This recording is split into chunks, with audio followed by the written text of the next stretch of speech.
Buenas.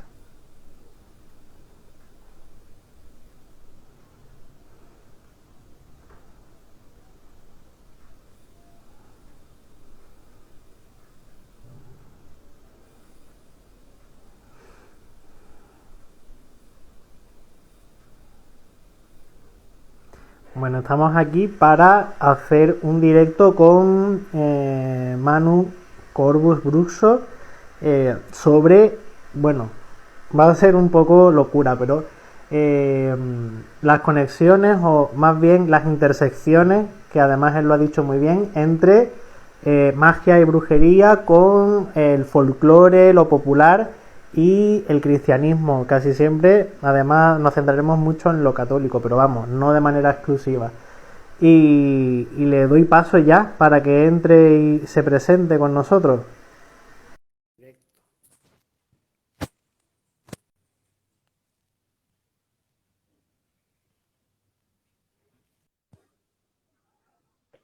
Hola, ¿qué tal, Corbus? Hola.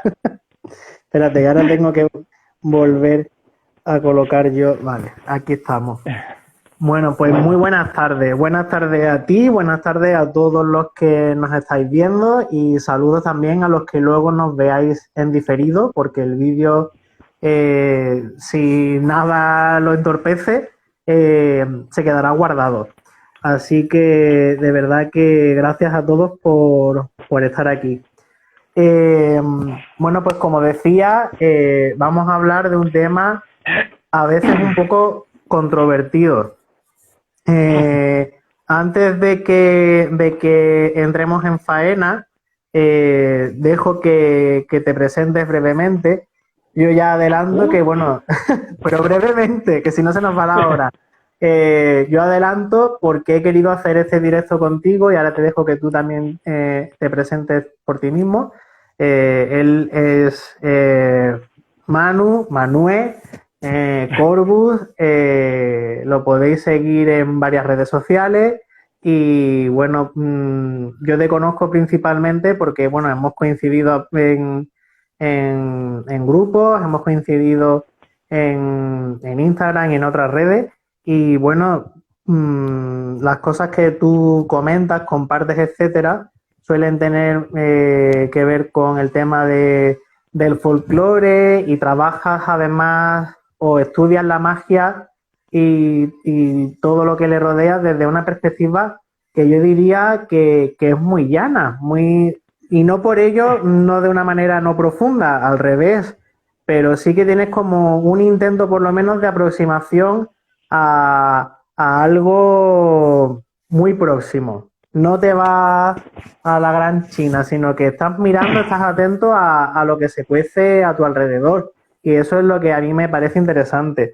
Y por eso cuando pensé en este tema de, para hablarlo y sobre mis reflexiones y las tuyas sobre esto, dije, buah, es que este tema es que le pega perfectamente. Y además es que de primera me dijiste, sí, te digo que sí.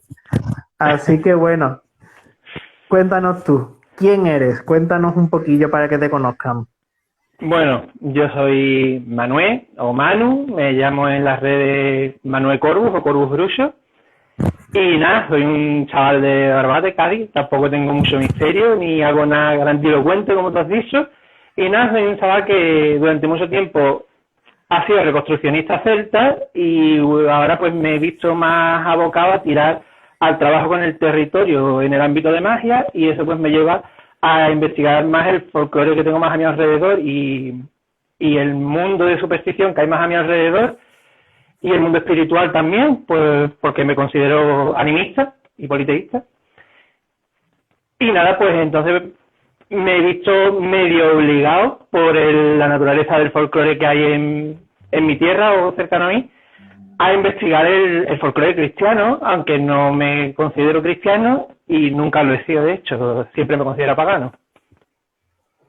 Es que me parece un punto muy interesante porque precisamente, bueno, tú y yo supongo que por las edades que ya tenemos y por el tiempo que llevamos metidos en esto, hemos podido ir viendo como varias oleadas en Internet, en estos tiempos de socialización por redes, diferentes oleadas de pensamiento en torno al mundo del neopaganismo, al mundo de lo esotérico, con reivindicaciones o con aseveraciones quizá incluso a veces demasiado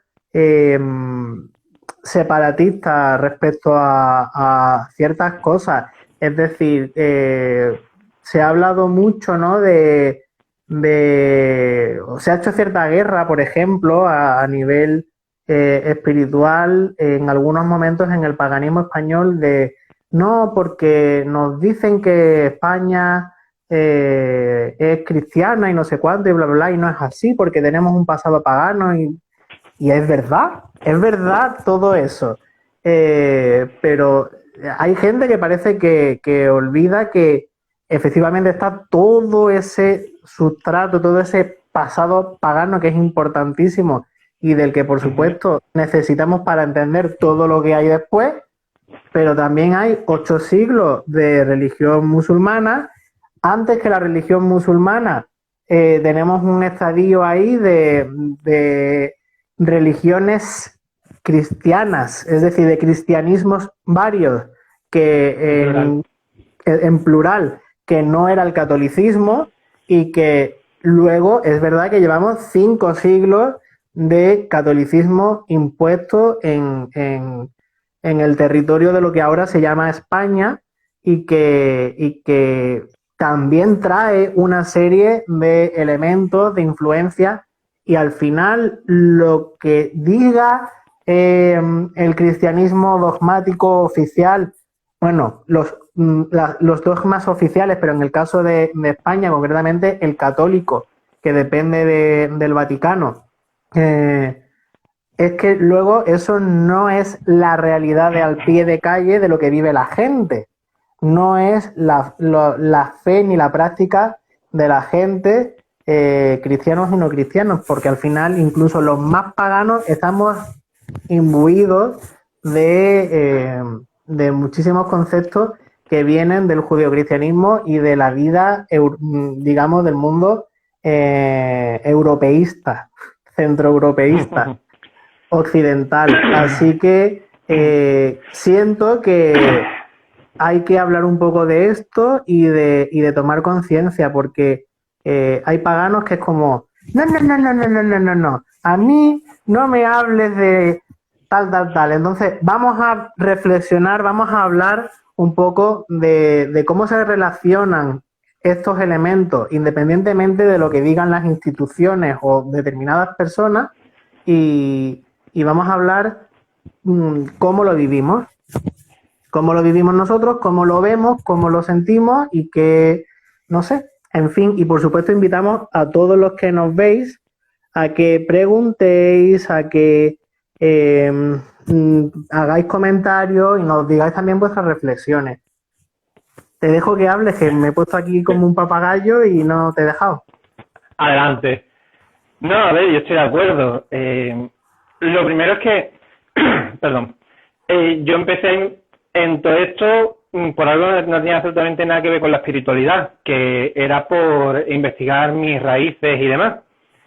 Y luego me di cuenta de que quieras que no, y te consideres lo que te consideres, pero vamos, hablo de pagano como te hablo de católico, como te hablo de quien te dé la gana, al final acabas adoptando elementos de otras religiones, otras culturas, como lo quiera llamar, que están integradas en su vida de una manera o de otra, y que yo llegué a pensar que si las puedo llevar sin necesidad de pertenecer a esa religión, sí, pues era algo que era igualmente aplicable a la magia y sobre todo a los espíritus, porque yo me considero animista, me considero politeísta, sí, y no creo que haya una religión verdadera, por lo tanto creo en los espíritus que, por ejemplo, se veneraban en la religión griega, pero también creo en los que se veneran en la católica, en la judía y en cualquier otra. Entonces, que creer que perdona que te interrumpa, creer no implica adorar ni trabajar, que la gente a veces como que confunde todo. Tú puedes creer en todo y elegir trabajar o adorar solo a X. Y perdona que te haya interrumpido, sigue. Sin problema.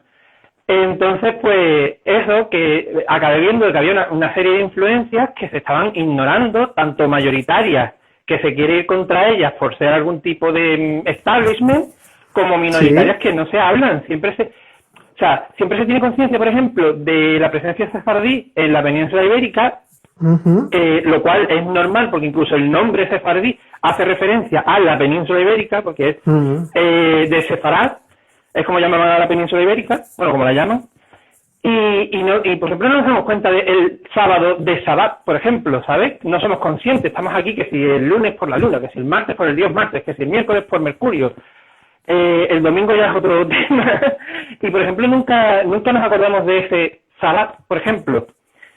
Esa influencia, parece una tontería, pero yo, que mi bisabuela era judía practicante, llegó un momento que digo, coño, lo sabía, pero como que no aceptaba la influencia, como que me flotaba por ahí. Sin embargo, estoy todos los días mencionando el sábado, porque el sábado es mi día favorito de la semana.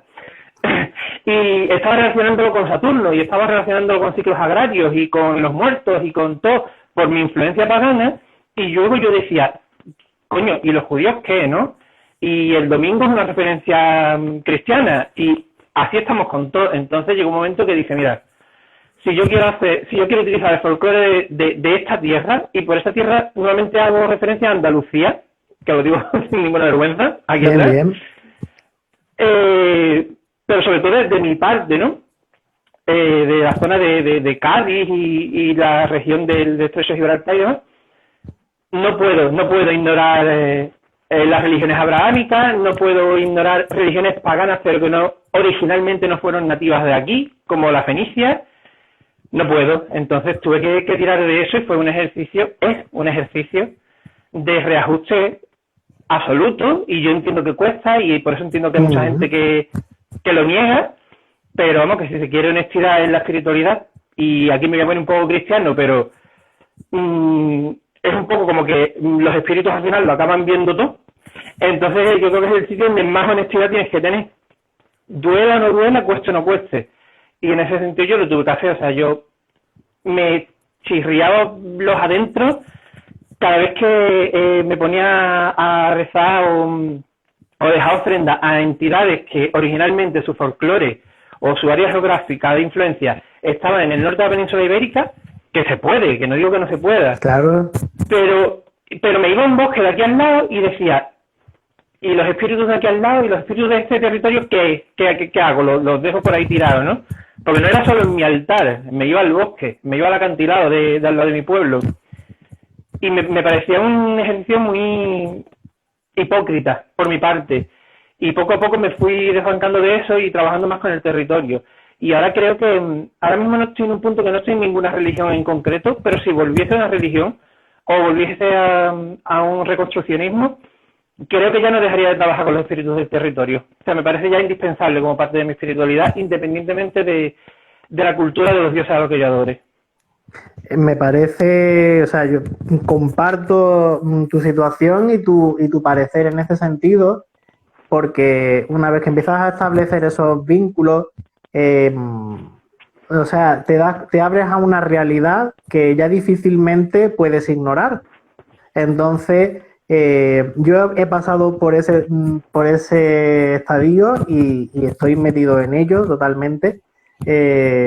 Yo también sabéis que me defino como animista, y últimamente estoy escuchando a mucha gente que está volviendo a utilizar este término, porque creo que hay una llamada, o sea, creo que en estos últimos años está habiendo una... esto que estoy contando no es ningún estudio de nada, esto es mi parecer. Siento que hay una real llamada de los propios territorios, pero cuando hablamos hablo del terreno, o sea, no hablo de naciones ni hablo de cultura, hablo sobre todo desde un punto de vista totalmente del cacho de tierra, por así decirlo, o del cacho de mar, que está de alguna manera clamando que se le oiga. y hay mucha gente que está escuchando y que está diciendo, a ver, que el lugar donde vivo me está intentando decir algo. Y en esa conexión que estas personas, entre las que yo me incluyo y muchos amigos que tengo, de repente se dan cuenta de que hay una, como tú decías antes, la palabra amalgama, pues es que es real, porque empieza desde cosas muy primitivas, entidades que son literalmente el propio suelo o personificaciones del suelo, de las plantas, de los animales que hay en ese sitio, pero de repente empiezan también a percibir por lo menos a ciertas manifestaciones de divinidades que se han trabajado allí a lo largo de la historia, y eso incluye a veces al santo patrón del pueblo o a la virgen de tal iglesia. Y dicen, es que estaba haciendo un trabajo de conexión y se me ha parecido uno que dice que era San Andrés o no sé quién. Y entonces no sabía cómo tomármelo. Y porque claro, yo no soy católica. Y claro, ¿qué pasa? Es San Andrés, el San Andrés es una manifestación de él, es algo que está ahí, que seguramente se ha entremezclado o se ha reliado con el numen del sitio, con los guardianes del sitio, con algo, y que está ahí también. Y entonces, ¿qué haces en esas situaciones? ¿Lo ignoras? ¿Haces como que eso no está? No, es que soy pagano y yo a ti no te miro. No tiene sentido, porque yo, por ejemplo, no soy ni griego, ni romano, ni fenicio, pero eso no significa que si por aquí, por ejemplo, yo ahora que me encuentro viviendo en Madrid, pues resulta que por aquí han pasado los musulmanes, por aquí han pasado los romanos, y entonces pues resulta que te puedes encontrar entidades que tienen que ver con ellos. Por ejemplo, aquí en Madrid, sé que me estoy desviando muchísimo del tema del vídeo, pero aquí ya me he encontrado en varias ocasiones con lares, y los lares son un tipo de espíritu romano. Entonces, no, como yo no soy romano, lo ignoro, pues no puedo, eso está ahí, pues ya está. Y también me he encontrado con ángeles y con vírgenes, o con númenes mezclados con vírgenes, mejor dicho. Y eso está ahí y no puedo decirle, ay, no te hago caso. Si estoy sintonizando con el territorio, esa influencia lleva ya mucho tiempo, se ha entremezclado, está en lo que la gente proyecta también en el sitio, y al final, pues, no se puede, o sea, no se debería, como poder puedes intentar no hacer caso, pero no lo recomiendo. No es honesto. Yo no solo es que no es honesto, sino que no lo recomiendo. Yo lo he hecho un montón de años y decir que el tiro me ha salido por la culata es quedarse bastante corto. Pero sí, creo que tienes razón. O sea, yo creo que primero que las entidades más primitivas están absolutamente olvidadas. Aquí, como decía Antonio Manuel, el autor de Flamenco Arqueología de los Hondos, lo que no se nombra no existe, y aquí parece que un espíritu, una entidad, si no tiene nombre, al agua paso de ti.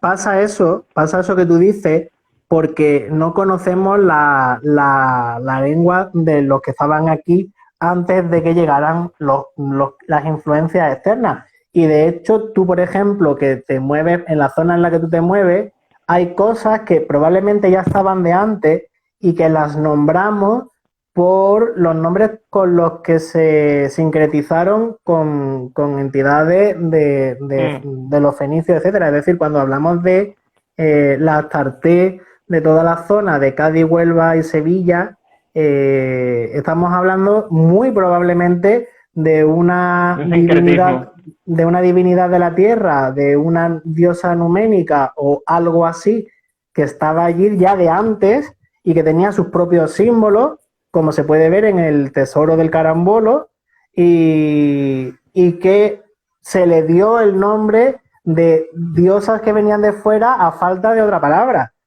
Y se le puso Astarte Hardcore o lo que sea. yo de hecho soy de opinión de que, por ejemplo, en el caso de Astarte y de bueno, de prácticamente cualquier deidad de algún pueblo que se haya expandido fuera de su territorio, ni siquiera es una. O sea, a mí cuando me hablan de la Isis romana, para mí la Isis romana en la península itálica y en la península ibérica norte y en la península ibérica sur no son las mismas, porque creo que al final son, queriéndolo sin querer, un sincretismo con los elementos que hay en la zona, o con las diosas que había en la zona, o lo que sea, y eso me pasa con la Astarte también. Yo hablo de la Astarte tartesia o de la Astarte tartesio-fenicia, así, a lo loco, a lo genérico, pero realmente creo que esa Astarte de Tiro se sincretizó con distintas diosas que estaban en la franja mediterránea, no con una. Entonces, soy práctico, pero siempre estoy pensando, en mis pensamientos, aunque utilice la misma palabra, aunque utilice el mismo nombre, siempre estoy pensando en local, en mi cabeza, no sé si me explico. Te explica. A lo mejor cuando rezo a la Virgen del Carmen, que por cierto es la patrona de mi pueblo, lo puedo hacer solo como la Virgen del Carmen, o lo puedo hacer pensando en Astarte. Pero cuando lo hago pensando en Astarte, a lo mejor no visualizo a la Astarte del Carambolo, me parece que fue donde se encontró una de las imágenes, porque para mí me queda muy lejos.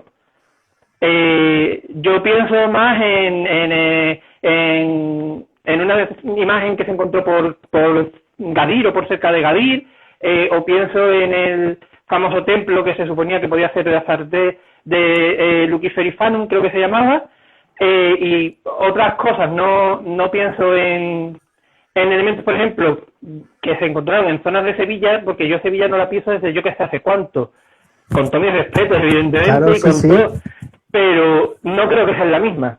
O sea, no creo que esa Astarte sea la misma que se encontraba, por ejemplo, mucho en el estrecho de Gibraltar.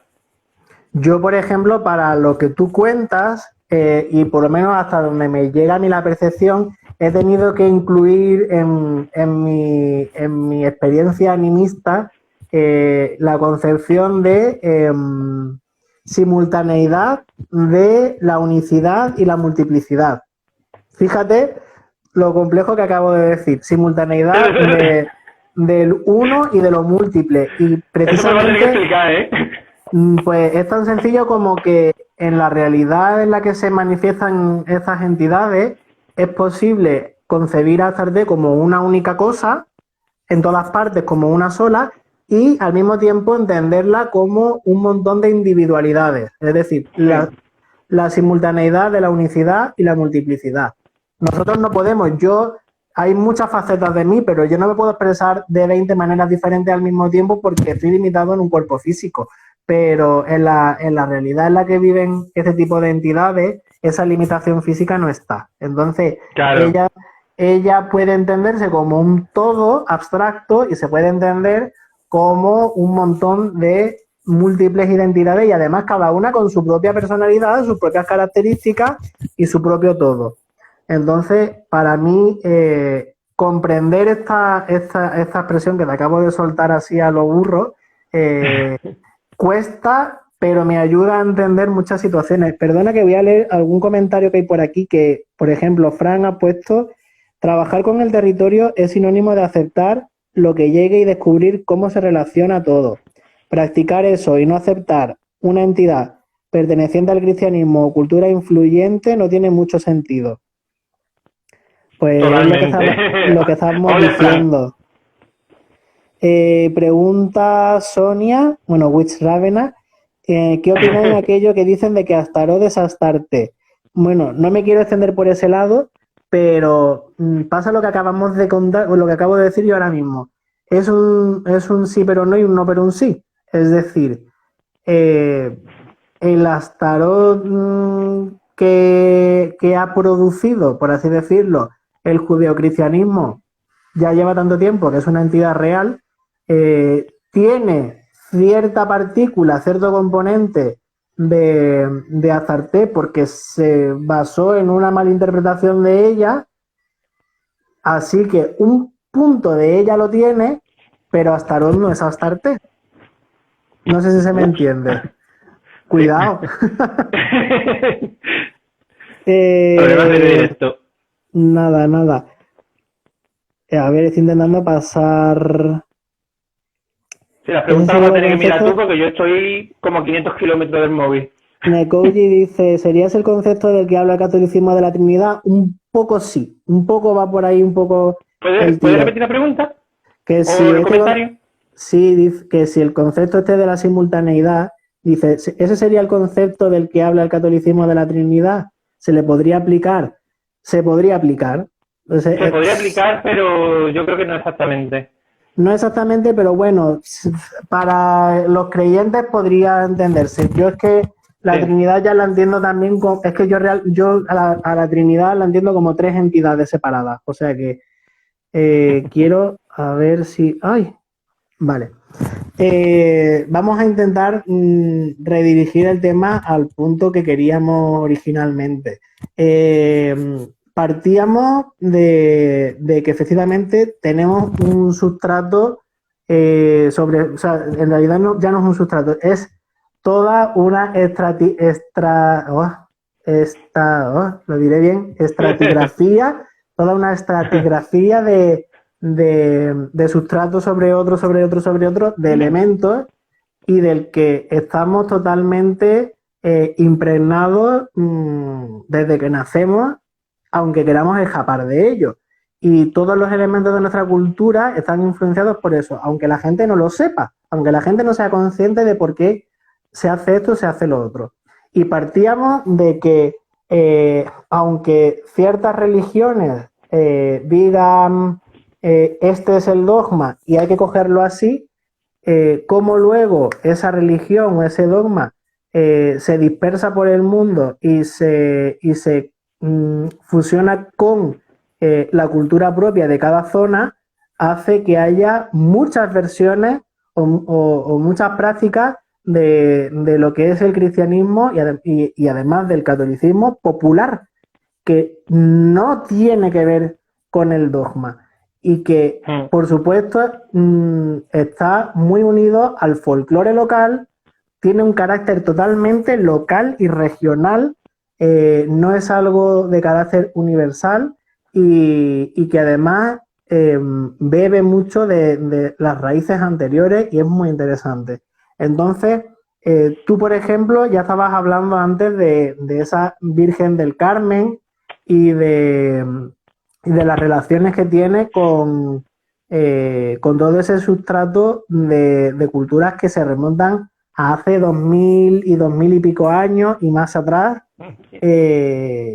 tanto en la península ibérica como en el otro lado del mar Mediterráneo y que llegaron aquí y se mezclaron y que han sobrevivido. Han sobrevivido. ¿Cómo puede ser esto?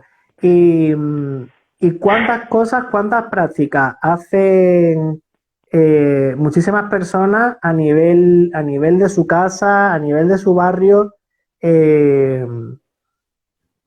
camuflándolas no, ellos lo perciben como una práctica Exactamente. católica, ellos lo perciben como una práctica católica y la iglesia a nivel local lo consiente porque saben que no pueden quitarle eso al pueblo. ¿Qué ejemplos se te ocurren que podríamos poner en esto? Bueno, pues sí, hilando con la Virgen del Carmen, yo el ejemplo que siempre doy, porque me parece el que es más fácil de entender para la gente que no, sobre todo para los cristianos, que son los más reacios a entender estas cosas, es el más específico detalle a detalle, es la bendición de las aguas de la Virgen del Carmen, que se da a lo largo de la costa, porque es clavado casi paso por paso con la festividad romana a Isis de Navigio Misidis. En Es fecha y todo. clavadito. Es clavadito. O sea, lo único que cambia es que por lo visto, por lo que he estado leyendo, el Navigio Misidis incluía unos disfraces y unas máscaras de los participantes que representaban deidades que ahora no son adoradas públicamente o como parte del culto de Estado. Pero lo demás es idéntico, o sea, sacaban a Isis del templo, la llevaban en una procesión, rodeada de un montón de devotos, la llevaban hasta la costa o el puerto donde la fueran a llevar, ahí tenían preparada una barca nueva, ahí en la barca había ofrendas florales, la subían en la barca, la metían al mar y no sé si tenía nombre o sea, el festival sí, ¿no? El hecho de entrar en el agua y bendecirla, pero ahí se inauguraba ya la temporada de pesca y otras temporadas marineras. Es lo mismo que se hace con la Virgen del Carmen. Se la saca de su capilla, de su ermita, de su iglesia, donde esté, depende de la ciudad y del pueblo. Se la lleva en procesión hasta la playa del pueblo, ahí se le tiene una barca llena de flores y de otras ofrendas también cirios y un montón de cosas. Se la pone ahí y los devotos la meten en el agua, y esa escena es famosísima porque ha salido un documental y de todo, de los cofrades metiendo a la Virgen en el mar y cayéndose al agua y revolcándose en el agua y todo. Es idéntico. Es que lo único que cambia es la vestimenta, los rezos y la figura, que obviamente pues la Virgen tiene un aspecto un poco distinto a Isis. Pero un poco. Pero el modus operandi es idéntico, e incluso el objetivo de ese acto es idéntico, que es beneficiar la pesca, evitar el hundimiento de los barcos, si está en guerra, evitar la muerte de los soldados del área marítima, exactamente lo mismo. Entonces, yo creo que es el ejemplo más claro, ¿no? Porque hay otros que los dice y puede haber una conexión, pero no se está seguro, o sí, pero no. Pero en eso yo creo que no hay no hay peros que decir, básicamente. Yo creo que de hecho tanto de la cultura de las culturas mesopotámicas como de las egipcias se ha extendido mucho por el Mediterráneo el tema de las procesiones y de hecho aunque son comunes a toda la actual España, por ejemplo, y en Latinoamérica los países católicos también se hacen algún tipo de procesiones por la influencia española. Es el sur de la península, es Andalucía, donde probablemente tienen un sentido mayor o un carácter mucho más sentido y popular.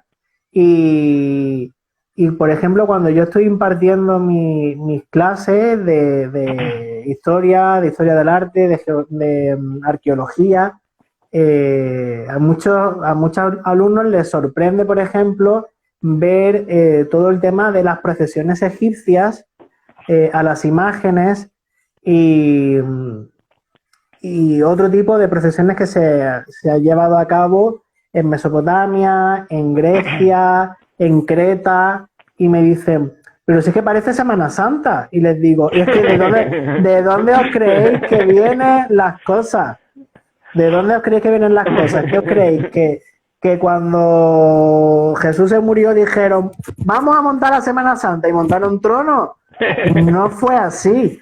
No fue así. Todo eso viene de otras manifestaciones religiosas en las que se utilizaban esas mismas herramientas, esas mismas mecánicas, y que se han adaptado, se han ido adaptando.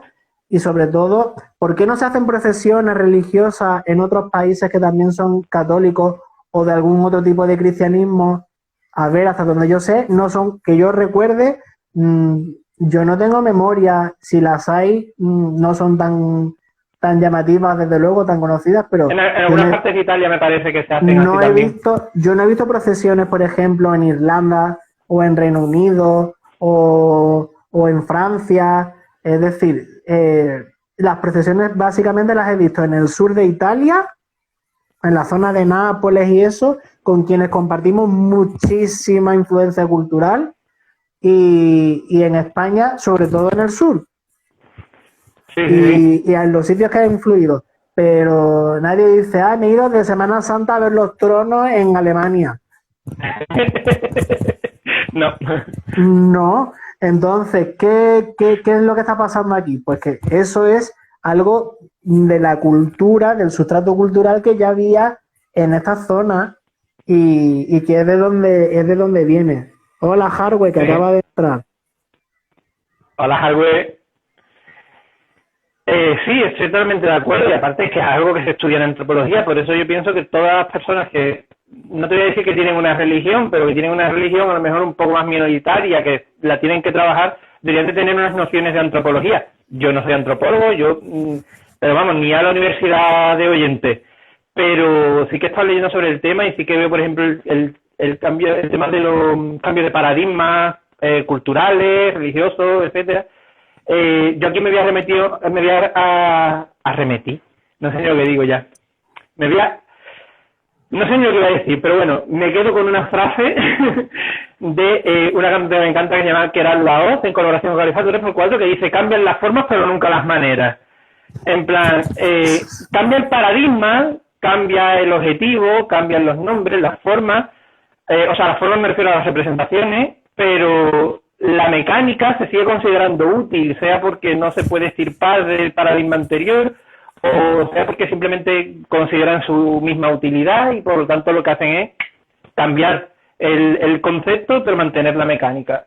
Entonces vamos, que no lo digo yo y no tampoco porque lo digas tú, sino porque he leído a tropecientos mil antropólogos decir que el motivo de que haya procesiones en unos países católicos y en otros no, en parte se debe a las divisiones del catolicismo, porque también tiene distintas ramas, sí, pero más en parte todavía se debe al sustrato anterior, donde ya había unas costumbres y a la gente le cuesta extirparlas. Entonces intentan hacer un periodo transitivo y el periodo transitivo pues se acaba convirtiendo en una costumbre que se va pasando de padres a hijos. Se convierte en la nueva norma. Exactamente. Entonces, pues sí. Y eso es muy difícil de extirpar, ¿eh? Eso es algo que yo digo mucho con el tema del vudú y la santería y demás. Hay muchos paganos insistiendo en que tienen que quitar el sustrato católico. Y yo creo que esos paganos no se quieren dar cuenta de lo que es crecer en una religión, pero de verdad, no como aquí, porque yo crecí con el catolicismo al lado, pero al fin y al cabo nadie me obligó ni nada. En España es muy raro encontrarte esa imposición así a la americana de si no vienes a la iglesia de los domingos te echo de casa, ¿no? Entonces, cuando una persona se ha criado, por ejemplo, en el vudú de Nueva Orleans o de lo que sea, de sus padres, que de su abuela, de su no sé qué, que tú le digas a esta entidad... No trabajes con Santa Marta, no puede. Sí, no, o sea, lo que dicen esta gente, al menos en mi percepción, es que elimines el sustrato católico y dejes el yoruba, ¿no? Entonces dejes ahí siempre me lío el orisha o lo que sea, me lío con los nombres de los loa. Te quedes con la versión loa, ¿no? Y es en plan, pero a ver, si a ti tu abuela te ha criado con que este loa es este santo y que le reza igual un rosario que, yo qué sé, que a una cruz de huesos, ¿cómo le dices tú a una persona ya de 20 y pico de años que lo lleva haciendo toda la vida que lo quites, que se va a cagar en tus muertos? Aparte de que veo un poquito de supremacismo cultural ahí también. Pues esto es lo mismo, o sea, al fin y al cabo fue fue una estrategia para transicionar hacia lo que se consideraba el cristianismo puro de aquella época, de aquel lugar, pero eso se fue pasando de padres a hijos. Es que al fin y al cabo, cuando interiorizas algo, no se queda en una generación, se traspasa.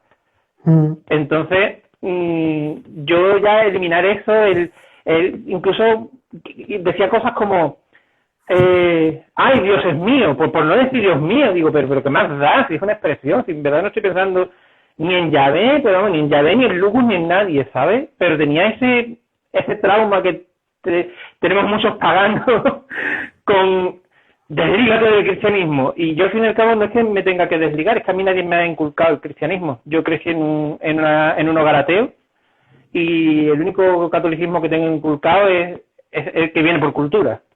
Yo nunca he ido a la iglesia, nunca me han obligado a rezar, hice la comunión porque quería mi fotito de marinero, en plan, y luego decidí no hacer la confirmación.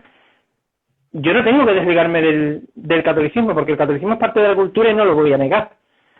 Y yo nunca lo he integrado en mi vida, o sea que no tengo que desligarme de él.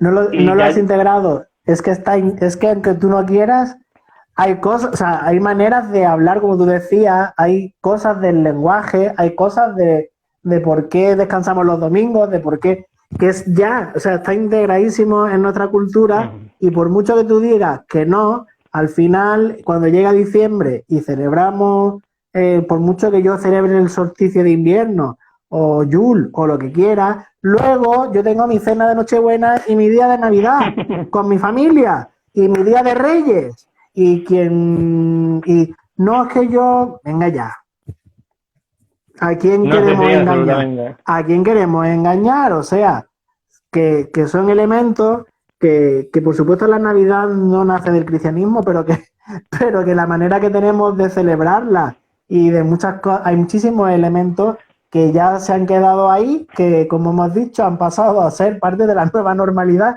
después de siglos y siglos y siglos, y que al final, por mucho que yo quiera retomar costumbres paganas, al final yo salgo a la calle y escucho villancicos y he crecido con los villancicos y a mí me apetece poner villancicos en Navidad y me encantan los belenes porque me gusta el jugueteo del Belén y son un montón de elementos que son del cristianismo popular, que no pone en ningún sitio que todas esas cosas sean obligatorias. O sea, del Vaticano no emana, o Dios bajó las tablas de la ley y puso, llegará Navidad y montarás el Belén con la mula y el buey.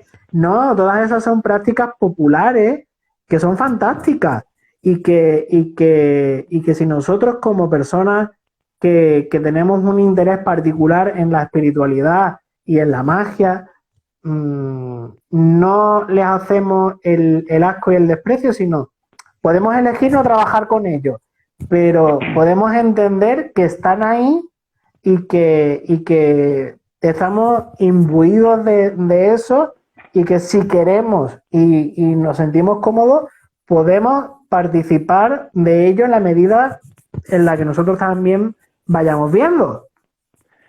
Yo es que, de hecho, que hayas mencionado Navidad me parece fantástico porque en Twitter, que es el sitio más tóxico que está en mi puñetera vida, a la gente así como que quiere ser muy de izquierda y muy ateo y critica la Semana Santa en Andalucía y demás, yo les puse el ejemplo justamente, digo, pero vamos a ver, tú puedes regalar cosas en Reyes y puedes cenar con tu familia en Nochebuena y en Nochevieja y no ser cristiano y tú me estás diciendo que yo no puedo ir a la Semana Santa si no soy un capillita que va a arrancar la tela de la procesión y a jugarse las lágrimas para ver si cura a mi madre que tiene un cáncer. No, o sea, es un evento cultural igual que es un evento familiar, cenar la noche del 24 y a ti te la pela Jesucristo. Y si nos vamos más allá, te la pela Jesucristo, te la pela Yul, te la pela los hermanos antiguos y te la pela todos los sustratos que tiene la Navidad porque eres ateo, pero aún así lo puedes hacer, ¿no? Pues yo no solo puedo ser ateo y participar en la Semana Santa porque me gusta o porque me interesa o porque es un evento cultural, es que puedo ser de otra religión y participar en la Semana Santa. Puedo ser judío, puedo ser musulmán, puedo ser cultor romano, puedo hacer lo que me dé la gana y participar en la Semana Santa porque es un evento cultural y cada uno lo percibe desde su propia perspectiva, pero es común a todo el pueblo.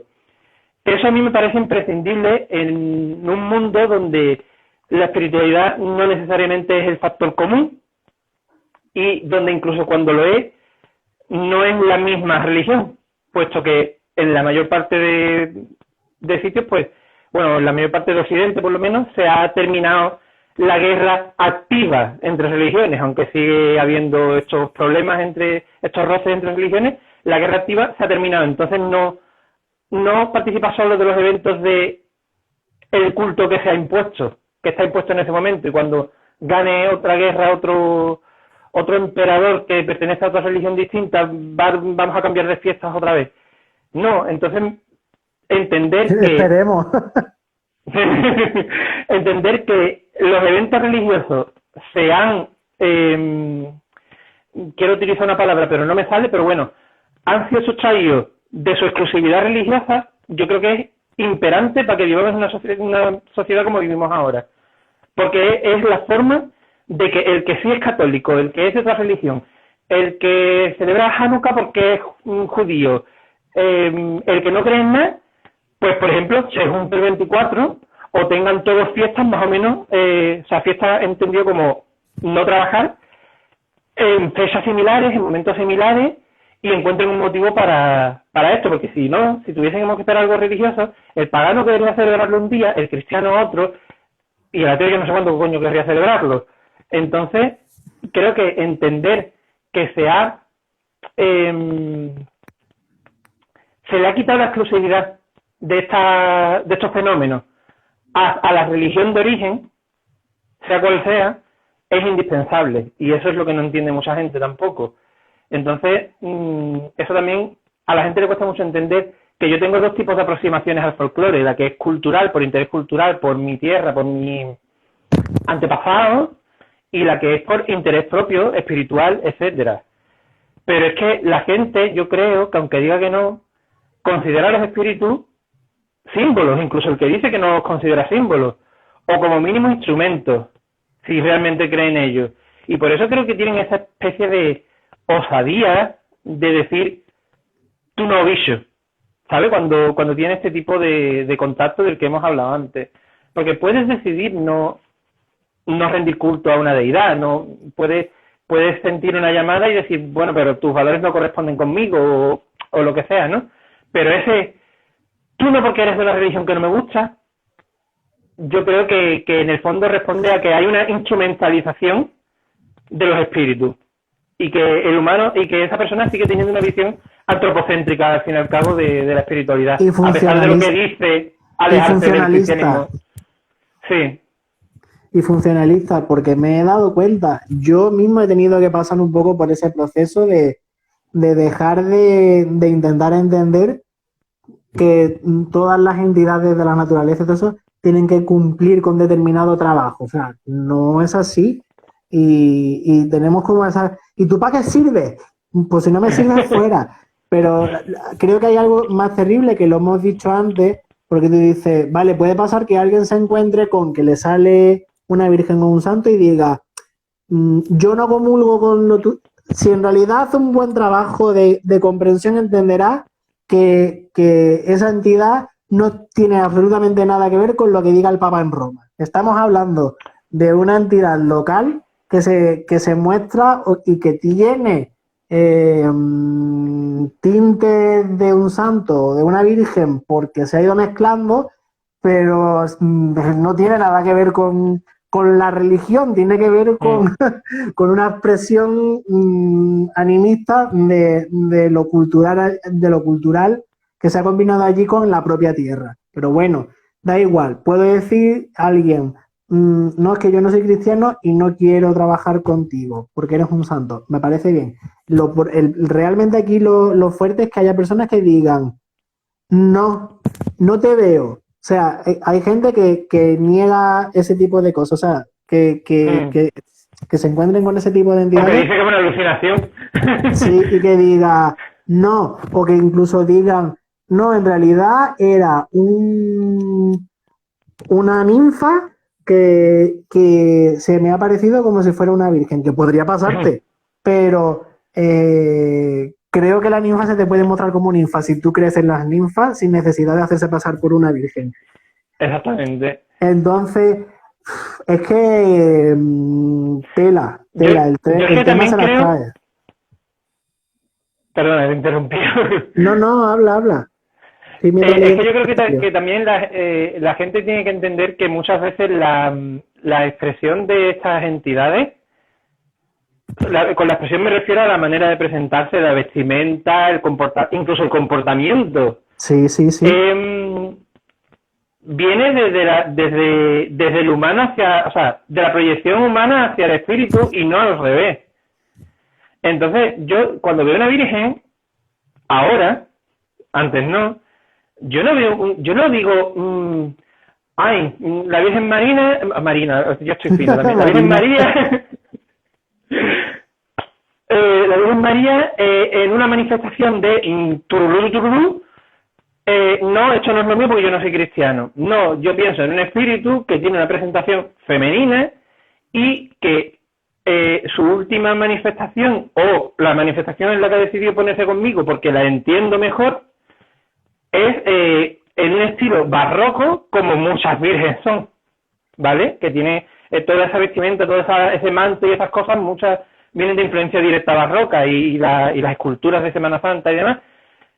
Yo pienso que tiene una presentación barroca y evidentemente me remito a una virgen, ¿no? Pero no pienso automáticamente, esto es un espíritu cristiano, me va a decir que me vaya corriendo a la iglesia, ¿no? Yo no lo pienso. Que me mande corriendo a la iglesia y no es para tener una experiencia, sino en plan, arrepiéntete, deja todos tus pecados, pues la mando a freír espárrago, ¿no?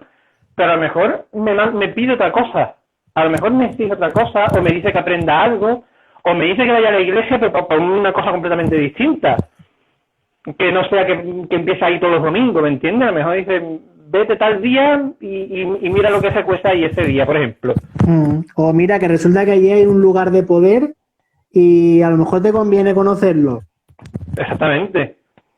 Claro, mira, estoy leyendo comentarios, voy atrasadísimo con los comentarios. Dice, a mí nadie me quite la expresión si Dios quiere de las abuelas, o vaya usted con Dios. Es que, totalmente. Adiós, de eso, la despedida, adiós, claro. es mandar metafóricamente a alguien adiós, o desearle el encuentro con Dios, o sea que... Es totalmente cierto. Luego, teníamos que comentar también, por ejemplo, que ¿qué más hay? O sea, ¿qué magia más popular y más católica hay que rezar el rosario, que ponerle velitas a los santos, o a las santas, o a las vírgenes, o a los beatos? Yo siempre pongo el ejemplo de mi abuela, que todo se lo pide a Santa Rita de Casia y a Fray Leopoldo. Los tiene a los dos, da igual si es para salud, da igual si es por dinero, si es por un examen de un nieto. Ella, todo, absolutamente todo se lo pide a ellos dos. Les pone allí las velas y les reza. Ella además reza tipo, no sé, un Padre Nuestro o algo por el estilo. Y les pide a ellos y no está diciéndoles, como diría el dogma católico, que es los santos son intermediarios con Dios. Entonces tú no le rezas al santo, sino que le rezas a Dios y le pides al santo que medie. No. Lo que hace mi abuela y lo que hacen la mayoría de las personas es que se lo piden al santo, que en este sentido se parece mucho a muchas de esas prácticas que mencionábamos antes, que se relacionan con el tema yoruba, etcétera, etcétera, en santería y tal. Pero esto de los altares en casa, con la estampita o con la figurita, con alguna pequeña ofrenda, con una velita o con una palomita de estas de aceite o lo que sea, es que eso es el culto a los espíritus del hogar que se tenía, por ejemplo, en Grecia y Roma. Como mencionaba antes a los lares, es que eso es un larario. Sí, eso es un larario de toda la vida. De hecho, yo hace poco me he puesto, porque yo hasta ahora siempre, yo utilizo expresiones de todas las religiones y todas las culturas ya, ¿no? Pero que se entienda. Y yo hasta ahora siempre he estado mencionando a los Geni Loki. Sí. Como concepto. Y hasta hace poco he empezado a incluir el término de lar o lares.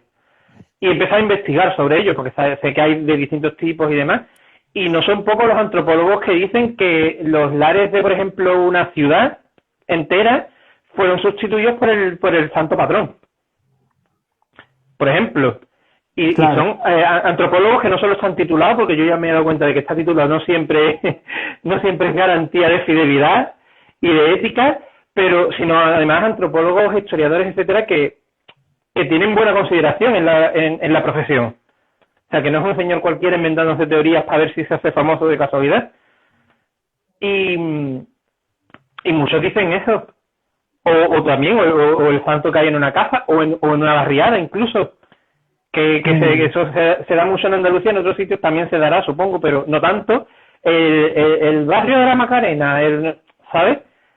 eso muchos creen que ha sido una sustitución de sustituir al dios Lar por una figura que aceptase la iglesia y que ya luego se perpetuó y ya pues la gente se olvidó de que eran los lares. Claro.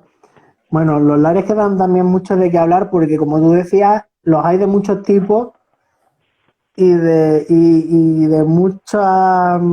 Depende de cuánto abarquen, porque los hay del propio hogar, pero como tú dices, también los hay de la ciudad. Y la palabra lar significa lugar. La palabra lar significa, por eso se dice por esos lares o por estos lares, y significa Me por encanta eso, esa expresión. y significa lugar, pero es que también lo significaba en la antigüedad. Y fíjate que los lares del hogar, del hogar, que de alguna manera representaban o eran como el genius loci, es decir, el espíritu del lugar, tenía la representación de una figura a veces humanoide, pequeña, con una serpiente a veces, la conexión con la tierra, y se le pedía determinadas cosas o se le tenía que tener contento porque te ayudaba, pero si no le prestaba la suficiente atención te hacía trastadas. Y eso es, yo esto por lo menos lo percibo así. Y algún estudio he leído, pero muy poquito. Es lo que también luego ha llegado al concepto nuestro del duende. Lo estaba pensando ahora mismo. El duende del hogar, y la palabra duende se le ha dado varias etimologías a lo largo del tiempo. La que está ahora más difundida es una que lo conecta con la palabra dueño. Algo así como que duende sería algo así como el dueño del hogar o algo así, o sea, el dueño del hogar o algo así. Pero también había leído hace muchos años una etimología que lo relacionaba con la palabra dónde. Y dónde es una palabra que habla de lugar, de sitio. Entonces me hacía mucha gracia el tema de cómo lar significa lugar y cómo duende, si se vinculaba con lo del dónde o con lo de dueño de, te está hablando también de la misma cosa de sitio y lugar, ¿no? Es cuanto menos curioso. Y de nuevo nos hemos desviado del tema. Bueno. Empezamos a tirar de un hilo y acabamos hablando de la Catedral de Burgos. Pero que también es una telaraña muy grande. Hablar a la vez una telaraña. Intentar hablar a la vez de algo tan grande como el cristianismo con tanta historia y de algo tan grande como el paganismo con tanta historia, es que la telaraña engloba el mundo entero, vamos. No, si tuviéramos que decir haciendo cada una. Veo preguntas y volvemos al hilo. Entonces, ¿un lar es lo mismo que un genius loci? Para mí, no. Para mí, genius loci puede haber... O sea, genius loci es como una especie de cargo. O sea, lo utilizo yo como una especie de propósito o cargo, pero que lo pueden ostentar muchos tipos de entidades diferentes. Un lar sería uno de esos tipos de entidades que puede ostentar ese cargo. Pero un genius loci podría ser un difunto, porque es un espíritu que murió allí y que ahora se ha convertido en un espíritu del lugar. O un genius loci podría ser un hada, o la ninfa de una fuente, también podría ser un tipo de genius loci. Entonces, no utilizo lar como sinónimo de genius loci, pero desde luego los lares son un tipo de entidades que ejercen de genius loci. Más preguntas por ahí estoy viendo. ¿Tú querías decir algo, añadir algo a esto, Manu? Sí, o sea, yo investigando sobre los lares, esto lo tendría que responder alguien que sepa más de religión romana que yo, pero sí que he leído varias veces que los lares son un tipo de genius loci, por lo tanto esto sería un poco como no sé ni qué iba a decir, me he perdido, pero bueno, que al fin y al cabo...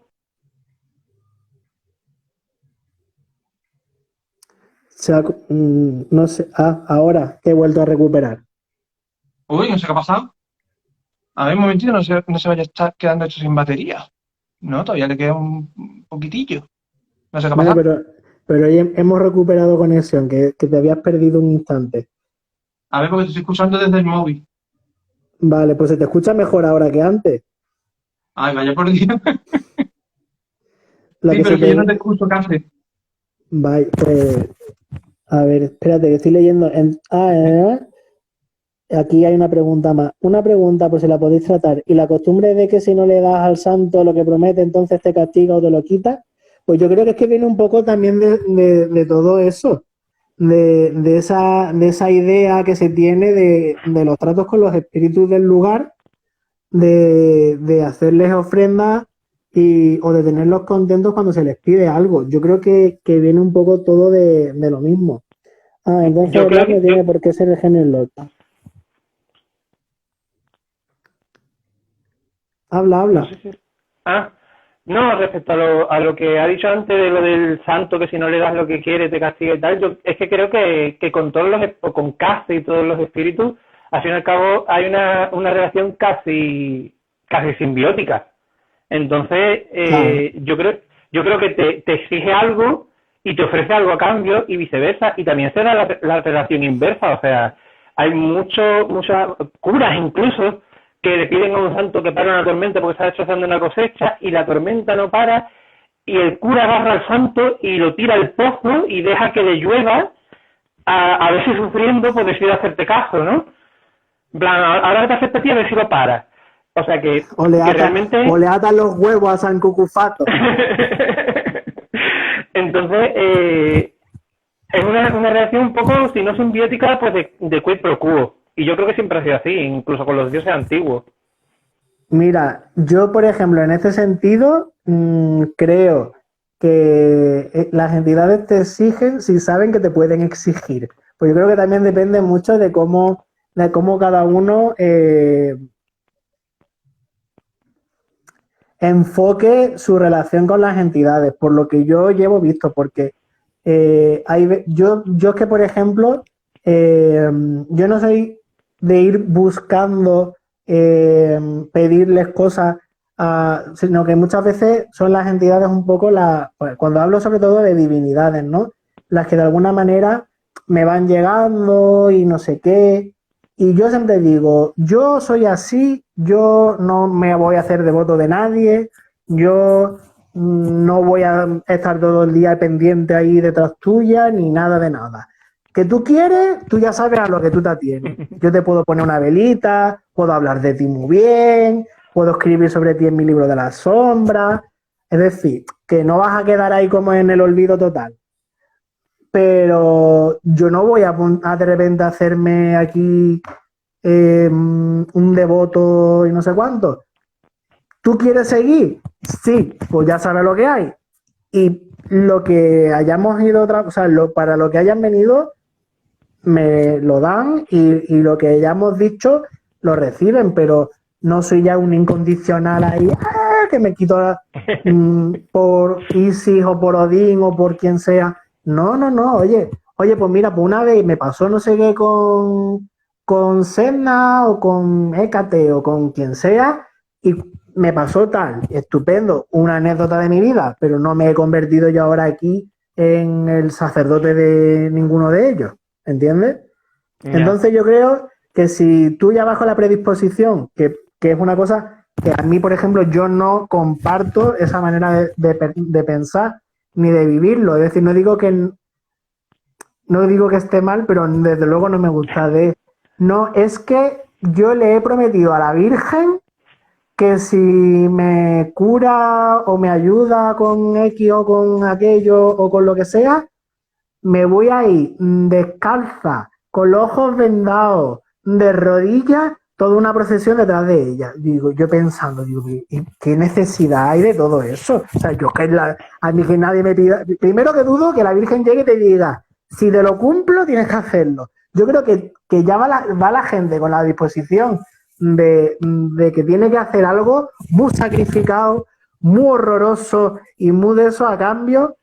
Entonces, pues las entidades te dicen, bueno, yo qué sé, o se dejan, ¿no? Pero yo, por ejemplo, me imagino que si la Virgen es como la pintan, o como dicen que es, yo no me la imagino a ella súper a gusto. Qué bien, mira cómo se cortan las piernas cuando va por ahí arrastrado de rodillas. Yo no lo creo. Yo si yo fuera, no sé, si yo hiciera algo así, diría, pues virgen, o virgen de tal sitio. Si me ayudas con esto, pues mira, pues luego voy a hacer una donación a una ONG, o voy a ayudar a un comedor, o voy a algo por el estilo. Yo creo que eso sería más lógico, que casa más que lo otro, que de ahí vamos a apuñalate, hasta el harakiri. No lo sé, no lo entiendo, pero yo eso es que no lo comparto.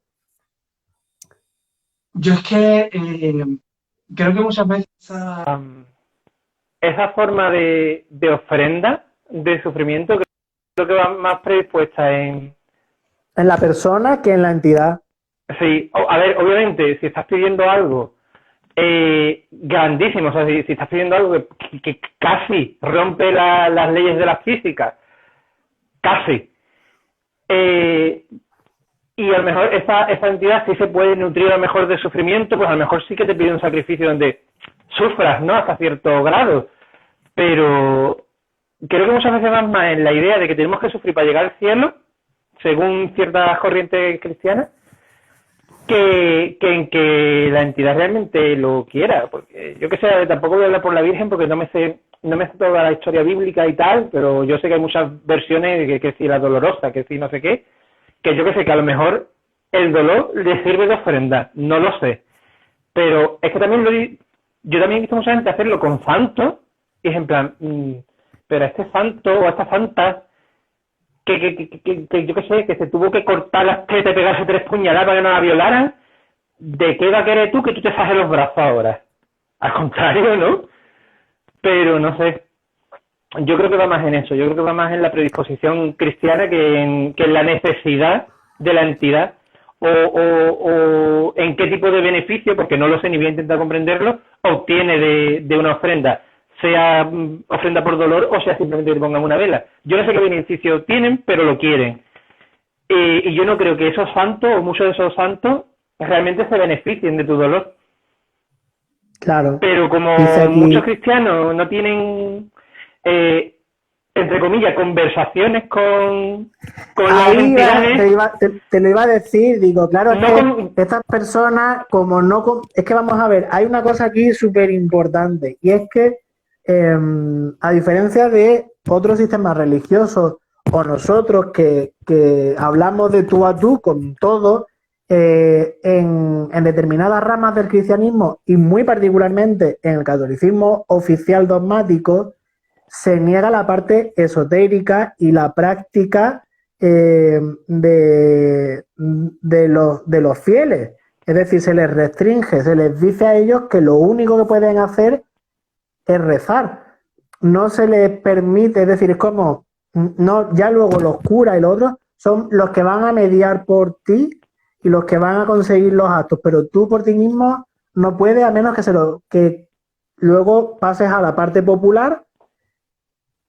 ¿Me entiende un poco lo que te digo? Como que te están restringiendo, aunque luego realmente la gente en su casa acaba haciendo la devoción al santo y todas estas cosas. Pero claro, lo hacen muy a medias. O sea, no digo que todo el mundo lo haga a medias, pero que no tienen ese sentido animista, por ejemplo, como lo tenemos tú y yo, de hablar de tú a tú con estas cosas, sino que dicen, ay, es que sé que San Antonio es mejor para no sé qué y se lo voy a hacer, pero no tienen una conversación con él, sino que van y se lo hacen un poco como a ciegas, o a San Antonio, o a la Virgen, o al que sea. Entonces es lo que tú dices, no conversan, sino que se lo dan, se lo ofrecen como... Ya, eso se hace mucho y yo creo que es muy poco fructífero, porque al menos de mi experiencia pasa de que ofreces algo. A ver, el folclore es muy útil. Yo no pienso que el folclore se tenga que tirar a la basura y ya está, ¿no? Pero sí que me ha pasado que a veces, sobre todo aquí, que los espíritus del territorio de mi zona, la mayoría, no tienen nombre, no tienen aspecto, no tienen nada. Yo le hablo un poco al bosque y que se me presente el que le dé la gana, ¿no? Entonces no tengo un folclore en el que basarme y a veces... Pero puedes escribirlo tú. De cosas populares, ¿eh? Pero puedes escribirlo tú. Entonces yo ofrendo cosas populares como lácteos, como miel, como flores, y muchas veces uno en particular me dice, esto te lo metes por donde te quepa y me traes otra cosa, ¿sabes? Entonces yo creo que eso es imprescindible, o sea, que si no lo haces te estás comiendo una parte importante de la relación, que es lo que realmente quiere la entidad. Más allá de lo que diga el cura o el papa que quiere en el caso de Santo. Sí, totalmente de acuerdo. Luego, por volver un poco al tema de prácticas populares, hemos estado hablando de las figuritas y de las estampitas de los santos, incluso las que la gente lleva en la cartera y todo eso, pero y las procesiones, tanto las oficiales como las que se hacen espontáneas en muchos pueblos por cosas como lo que tú decías, una tormenta, un terremoto, una mala cosecha. Pero, por ejemplo, hay gente que, por ejemplo, el domingo de Ramos se llevan luego una rama de la palma o una rama de olivo a su casa a modo de magia protectora y la cuelgan de la ventana o de algún sitio como para bendecir y proteger la casa. Bueno, mi abuela, por ejemplo, que coge romero seco y lo prende un viernes por la noche y lo pasa por toda la casa rezando el Padre Nuestro. Bueno, ¿y cuántas expresiones hay con el romero? En Andalucía por lo menos hay 20.000 expresiones que todas empiezan o terminan con romero, romero, porque además se repite 2 veces. Yo no sé de dónde sale eso. Porque cuando algo te gusta, lo dices 2 veces, por ejemplo, paella. Voy a encender un momentito la luz, no me voy. Solo Vale. Bueno, y son muchísimas más cosas, o sea, ¿cuántas... la canción de Feliz, feliz en tu día, amiguito, que Dios te bendiga. O sea, hay muchísimos sentidos de actos que hacemos que al final están tocados de esa magia popular contaminada, no es necesariamente en el más sentido de esos elementos católicos. Felicitarnos los santos. Yo incluso felicito a amigos paganos el día de su santo, por a lo mejor se llama eso, Antonio, Inmaculada. Yo tengo una amiga que se llama Inma, que es bruja, que es pagana, que ella se la pelará. Y a lo mejor soy yo, junto a su familia, soy el único que la felicita, pero yo todos los años, por el día de la Inmaculada me acuerdo y le digo, felicidades, Inma. Y a mí, como no me feliciten el día de mi santo, hombre, que no me felicite alguien que no conozco, pues venga, pero si mi familia no me pone un mensajillo o algo el día de mi santo, a mí me ofende porque es como no se han acordado del día porque lo tengo también un poco más como el día de mi nombre, por así decirlo, ¿no? Sí. Y luego porque además mi madre me contó que una de las razones por las que yo me llamo Daniel es por el patrón de Ceuta y mi familia está muy vinculada a Ceuta. Yo nunca he estado, pero entonces a mí eso me hace sentir algo precisamente como un poco con conexión a los ancestros y al territorio. Y entonces, para mí es como significativo llamarme así y significativo que mi familia me felicite ese día. Y lo tengo implementado y por muy paganísimo que yo me quiera poner, a mí me dice algo, ¿no? Es que la cultura al final influye y los santos, una de las cosas que más integra, creo yo, está para cualquiera, no solo para el católico, para el cristiano. Y de hecho está tan integrada que hubo épocas en las que el culto a los santos se prohibieron porque se consideró idolatría, pero es que realmente la Iglesia no considera que rezarle a un santo sea idólatra, sino que consideraban que ya acababan prescindiendo de Dios en esa devoción, que es algo parecido a lo que pasa y a lo que pasó con la Santa Muerte, que la gente tenía como intermediaria con Dios y ha llegado un momento que la Santa Muerte para la gente ya es la Santa Muerte y a Dios que le den por ahí, ¿sabes? Y por eso se considera idolatría, pero realmente la gente que dice que no existe la magia cristiana, yo creo que esa gente no leyó en su vida. Y yo he sido una de esa gente, ¿eh? Pero realmente si buscas, pero es que no voy a ir solo a las cositas chiquititas que tú vas diciendo, que están muy bien y además están bien porque están vivas, no tienes que rescatar algo del año de la pera como con religiones antiguas, ¿no? Pero incluso en cosas como las reliquias de los santos, o sea, las reliquias de los santos se consideran que tienen tanto poder por sí mismas que aunque la coja un asesino pedófilo, se considera que la bendición que tenga esa reliquia, esa persona va a poder hacer uso de ella porque considera que tiene poder por sí mismo, ya ajeno al santo, o a si Dios quiere o no quiere, ¿sabes? E incluso, si se mira los primeros registros de cacerías de brujas, antes de que existiera la figura del cazador de brujas, se veían curas que hacían rituales para encontrar a las brujas, o que decían que podía oler a las brujas con un cierto olor y que por eso las podía reconocer. O que utilizaban cartas como el tarot, no sé si eran exactamente como el tarot, pero utilizaban cartas para determinar qué persona estaba supuestamente cometiendo herejía o brujería. Entonces, el que diga que no existe magia en el cristianismo, no se la mira muy bien. Porque hubo momentos en los que existía incluso de manera explícita. Como decir que tienes un poder mágico y que puedes oler azufre cada vez que hay una bruja cerca. Y no porque las brujas oliesen azufre, sino porque tú tenías ese poder. Porque Dios o el arcángel de su abuela o quien fuera le había concedido ese poder. Entonces, o porque había hecho un ritual y le había pedido a los ángeles que le dieran la capacidad de reconocer brujas, que hay una cantidad de documentos que tú dices que no lo llamaban magia, pero que llega al punto de hasta hacer un ritual con un objetivo. No, es que te creo totalmente. Eso también hay que mirárselo un poquito. De hecho, al principio se hacía mucho la diferencia entre brujería, herejía, etcétera, y otro tipo de magias. Incluso hubo épocas en las que la adivinación, mientras estuviera en un contexto cristiano, con jueguecillos de esto de ¿cómo se va a llamar mi marido? San, como te llames, se permitió. Fue cuando ya se empezó a considerar superstición, o cuando vino el que era así como muy cerraico de mente, como papa o como inquisidor, que decidió que eso era herejía, también que se empezó a prohibir. Pero el cristianismo tiene muchas fases y algunas han sido muy mágicas. Bueno, mira, precisamente ahora que hablas de herejía y de cómo desde el cristianismo se ha marginado y condenado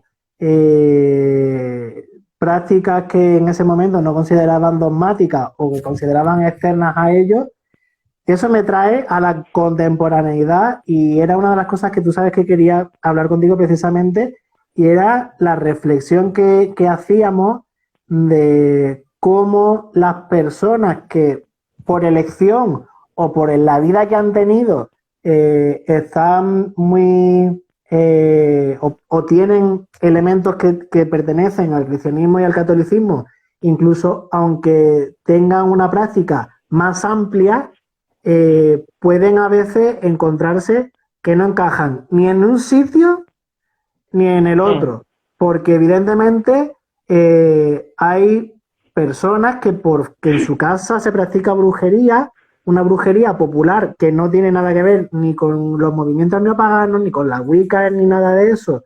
En su casa a lo mejor leer los pozos del café o echar las cartas se combina con no te preocupes que esta noche voy a rezar el rosario por ti para que te vaya bien con tu marido.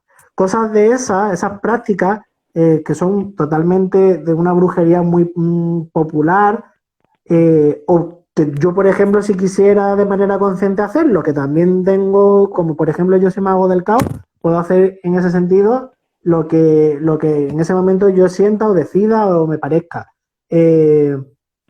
Evidentemente no me voy a encontrar apoyado por un contexto más purista católico, pero me puedo encontrar, y sabemos que nos ha pasado, o que te ha pasado a ti, o que le pasa a mucha gente, que se encuentra que dice, bueno, pues me acerco a la gente que practica paganismo o politeísmo o lo que sea, y se encuentra que también le cierran la puerta.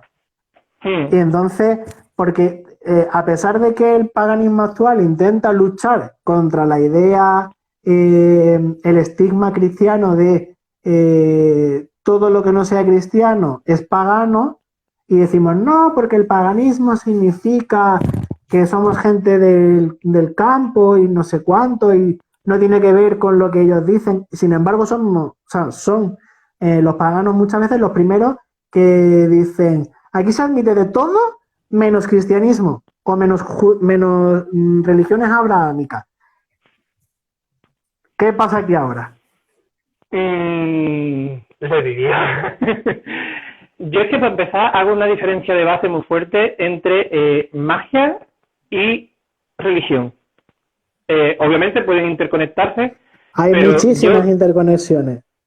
Pero que a mí me marquen en un sitio donde se supone que se va a hablar de espiritualidad o de animismo o de politeísmo o de lo que sea, y se me marque que ya X religiones están fuera del margen, para mí ya eso es un fallo de base y es un poco extrapolar lo personal a la comunidad, ¿no?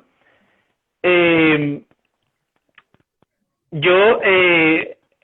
rezarle a la Virgen del Carmen, o mira, otra cosa de magia que también se hace mucho y no se ha mencionado, el tema del ánima sola, los conjuros para invocar a la ánima sola. Sí, es que por mucho de lo que hayamos hablado, va a haber 200.000 cosas más que no habremos dicho hoy. Exactamente. O sea, no te preocupes.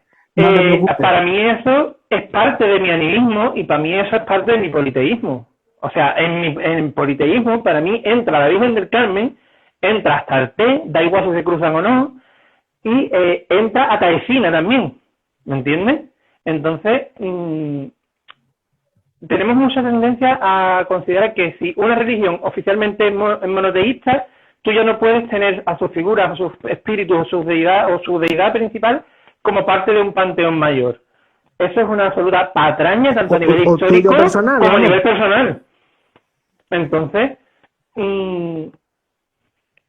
sobre todo en los círculos de temas de magia y demás, me parece horrendo esa obcecación con que la magia tiene que ser pagana por narices, o que solo es pagana. A nivel histórico, mal; a nivel antropológico, mal; y a nivel personal, mal. O sea, y a nivel social, porque la sociedad ya hemos visto que en realidad, o sea, a nivel cultural, por mucho que ciertas instituciones digan X, la realidad no es así, está todo muy entremezclado, está todo entremezcladísimo. Pero de siempre. Pero eso de siempre, y no ocurre solo con el catolicismo. O sea, si tú miras la religión romana en Hispania, en Siria o en Italia, te ibas a encontrar tropecientas diferencias, tanto en las deidades que se adoran, como en cuáles eran más importantes, como en la forma en la que se le adoraba, la forma que se le representaba. Las partes que hay en la costa mediterránea difiere de la representación de las partes, por ejemplo, con leones que hay en la zona de Fenicia. Claro. Por ejemplo, aquí leones no han aparecido. No se sabe si a lo mejor la consideraban con leones o simplemente dijeron, aquí no hay leones. Exactamente. Entonces, que no es algo exclusivo del cristianismo, que toda religión que ha salido de su territorio ha sufrido alguna alteración. Y al fin y al cabo la gente no se quiere dar cuenta de que por muy místico que nos pongamos o nos creamos nosotros, el factor humano existe. Y entonces el factor humano influencia cómo se esculpen a los dioses, qué creemos de ellos, si creemos que son unos o muchos. Todo eso influye en el momento que te vas a un territorio distinto que ya tiene una base anterior, que no le estés tú poblando en ese momento el territorio. Entonces sí. Pero en el momento que tienes algo donde hay un caldo de cultivo anterior, vas a encontrar alteraciones tempranas o tardías, da igual, te las vas a encontrar. Y la gente se cree que eso es típico del cristianismo. Pues no, pues le pasaron a los fenicios, pues le pasaron a los romanos, a los griegos. A los romanos, o sea, no era igual la religión romana oficial a todos. O sea, no es lo mismo la religión romana oficial del Estado que tenía el culto a los dioses olímpicos y al emperador o lo que fuera, que luego lo que la gente hacía en su casa o lo que la gente hacía más allá de la ciudad, que trabajaban con espíritus agrónomos, con otro tipo de cosas que eran más tipo los lares y todo eso que decíamos antes, y que eso no era o sea, a la gente a lo mejor, pues Neptuno o Minerva, pues se la pelaba en ese momento si ellos estaban en el campo. Ellos les interesaba el espíritu de aquel campo de cereales o los espíritus que protegían a los rebaños o cosas de esas y a ellos pues... De hecho, yo tuve un profesor de latín que me contó algo muy interesante y no lo he comprobado porque, sinceramente, tengo cosas más importantes que hacer con mi vida que darle más publicidad a los romanos. Pero él me dijo que las primeras referencias al término paganus como algo insultante no nace del cristianismo, nace de las autoridades de las urbes que se refieren a la gente del campo. A esos paganos que tienen costumbres extrañas, que no celebran a Júpiter cuando deben, y en su lugar celebran a Pepito de los Calotes, y hay que ver las costumbres de los paganos o los cultos de los paganos, refiriéndose a la gente del campo. Entonces, eso también tenerlo en cuenta. Pues sí. Por eso digo que hay que tener una mismita de antropología para estudiar este tipo de cosas. Porque es lo que te da la base de que tú no leas. Los romanos creían en esto, y tú digas, vale, y ya está. Y todos los romanos creían en lo mismo durante toda la época, que duró varios siglos, no pasa nada, creían todos en lo mismo todos los siglos. Pues no. Y amén. Pues tenemos que ir terminando porque vamos a hacer ya casi hora y media, me estoy empezando a quedar ronco y me tengo que tomar mi medicación. Pero, ya te canto de metal, aguanto. Por último, sí que quería mencionar precisamente eso. Hemos hablado de la gente que de una manera popular o por lo que sea mezcla magia, brujería, paganismo y cristianismo, pero también efectivamente hay gente que de manera totalmente consciente, porque sean magos del caos, porque hayan iniciado un camino basado en algún camino pagano, neopagano o incluso en Wicca, y que deciden cosas como incluir elementos como la Santísima Trinidad, o sea, cosas que así de primera tú dices, ¿pero esto qué es?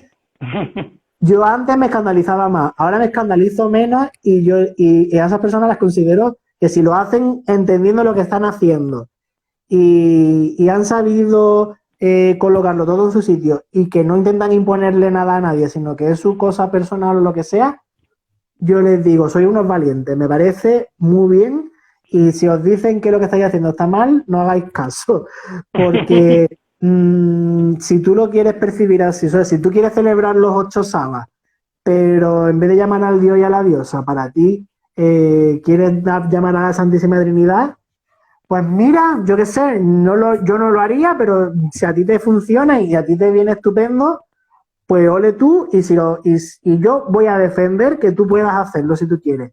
Y la gente que practica, por ejemplo, toda esta brujería, la American brujería, ¿no? Esta brujería americana de México o de personas de origen hispano que viven en Estados Unidos y que entremezclan todo este folclore con los santos católicos, con la vela, con el Vaporú, con no sé cuánto, con los rezos. Es que me parece interesantísimo, y aunque yo no participe de ello, me parece que decirles que lo están haciendo mal, que negar esa realidad, que decir que deberían de, como tú decías antes, que hay gente que dice, no, es que deberían de eliminar los elementos católicos y quedarse con los elementos anteriores. Me parece que es una enorme pérdida si se pretendiera eso. Puede que tú no quieras y me parece estupendo, y yo no soy católico, o sea, no practico el catolicismo, pero negar toda esa cultura que hay fusionada con ello y que para bien o para mal ahí está, que somos partícipes de ello y que hay personas que por herencia o por elección quieren seguir teniéndolo incluido en su práctica, incluso aunque toquen otros tintes, me parece bien. Y esa sería mi opinión y mi reflexión con el tema. Pero es que la gente quiere hacer, creo yo que quiere hacer una diferencia muy grande de cuando es elección y cuando no lo es. Y me parece absurdo, completamente absurdo. O sea, yo literalmente he dicho, si los santeros lo hacen, ¿por qué yo no? Y muchos me han dado la respuesta de, es que ellos lo tuvieron que hacer para sobrevivir. Coño, y no, perdón, pero no es mejor que lo haga yo por elección a que me venga un señor y me ponga una espada en la garganta y me diga o rezas a esto o no vives. Señor, déjeme hacerlo por elección. Ojalá ellos lo hubieran hecho por elección. ¿Me entiendes? Sí. Entonces, no sé. Yo es que he llegado a un punto que ya ni siquiera me considero pagano en el sentido de que sigo adorando y respetando religiones que se consideran dentro del paganismo y deidades que se consideran dentro del paganismo, pero he dejado de identificarme como pagano. O sea, soy pagano, pero principalmente lo que hago es practicar magia popular. Me definiría como folk magician si la gente lo entendiera, si hubiera una traducción que no suene tan fea como las traducciones que han hecho de ese término.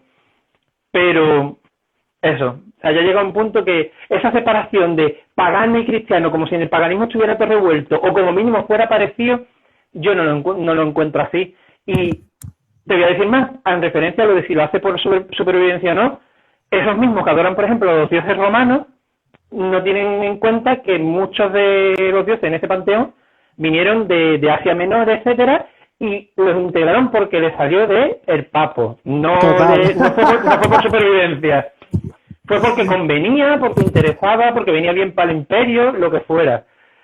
Entonces, si según esas personas yo tengo que hacer más caso al paganismo, lo que sea eso, que al cristianismo, coño, pues más razón todavía para hacerlo por elección propia, que no porque me estén obligando, puesto que el obligando es el caso cristiano, el queriendo o necesitando es el caso pagano.